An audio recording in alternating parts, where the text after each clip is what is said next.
Good morning mga ka-sounds. Pagpasensyahan nyo na, first time lang natin gagawa ng content about sa audio, no? Sa Gen Concept nga pala, sa Jendaya Place, Marikina area. Meron kaming sineset upan na adventure, no? So, first step natin is yung nagpalit kami ng radyo o yung head unit. Tapos dati siyang naka-Android. Ngayon, gusto ng may-ari papalitan ng Pioneer para dun sa sounds quality. No? So, ito na. Pakita na namin yung aming upgrade. Tapos nagdagdag na rin kami ng mga speakers na pwede na sa pang car show. So, actually sumasali kami ng mga car show kung saan Gen Concept, Car Audio, dito lang po sa Marikina. So, ipapakita natin yung aming upgraded sa lahat ng mga ginawa naming mga speakers, woodboards, tapos yung fiber trunk na kasalukuyang ginagawa pa. So, ito na. Ito na yung Android niya na Pioneer. May Bluetooth na siya, boss. May Bluetooth na siya. So, ayan. Then, yung stock niya na speaker sa harap, pinalitan namin. Kasi yung nakalagay sa harap niya, yung stock pa rin ng Adventure. So, in-upgrade namin. Nagpalit kami ng separates na category C7. Ayan. So, punta na tayo dun sa likod para makita nyo yung aming speakers na sinetat. Eto na mga boss. Yung 10 inches natin na mid-bass, ayan, category din siya. 350 watts RMS, isang piraso niyan. So, ayan, apat siya. Apat. Ayan, apat. Naka woodworks na rin siya mga boss. Yan, naka panel na rin siya. Tapos yung sub na 1500 watts na lining lab, size 15. Ayan. Ayan na po siya. Then naglagay din tayo ng tweeter, bali apat na pirasong tweeter. C7 din. Ayan, dalawa. Then yung dalawa. So mga ka-sounds, yung trunk kasi is ginagawa pa. Yan, kung nakikita nyo yung mga butas dyan, dyan sila nag-pattern. Yan, ipapakita namin sa inyo mamaya yung trunk ginagawa dun sa woodworks area, no? Pinafiberan, tapos masilya. Yan. Yung sa mga pinto nito boss, napalitan na rin to.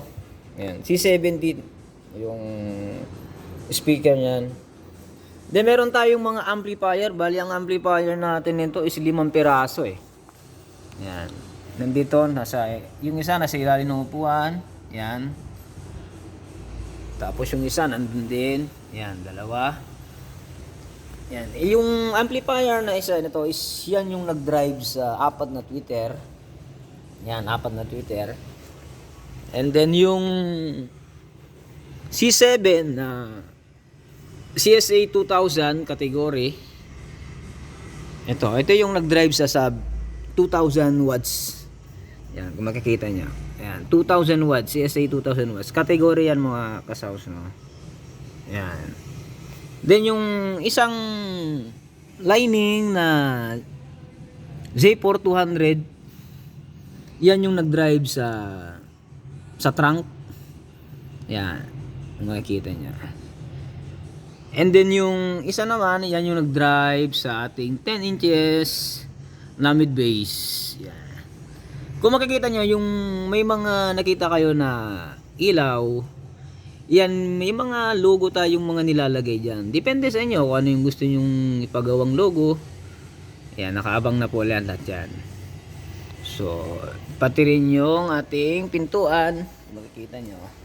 Yan, may mga nakaabang na yan para sa ating mga logo. Ayan po mga ka-sounds. So yung update kasi natin dito mga boss, ito kasi gagawin na kasi pang car show. Yan, pang car show natin to. So, ang purpose naman sa pagsasounds yung kailangan maayos yung pagkagawa.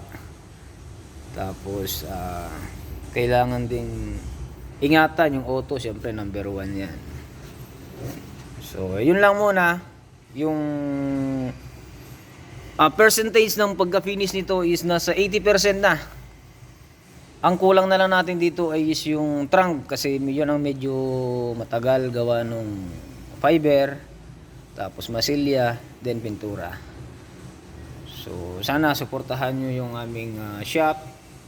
Mag-like, share, and subscribe sa aming Gen Concept channel sa Facebook. Visit din po kayo sa Gen Concept Facebook page.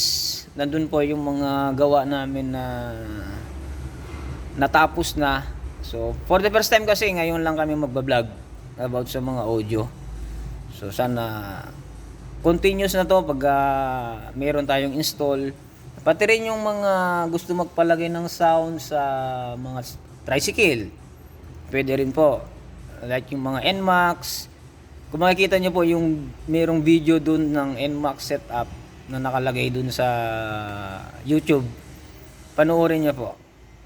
Okay mga kasam, so mag-update po kami by tomorrow, next day pag matapos po yung aming fiber trunk para ready na uli sa tugtog, pwede nang lumaban sa car show. Okay!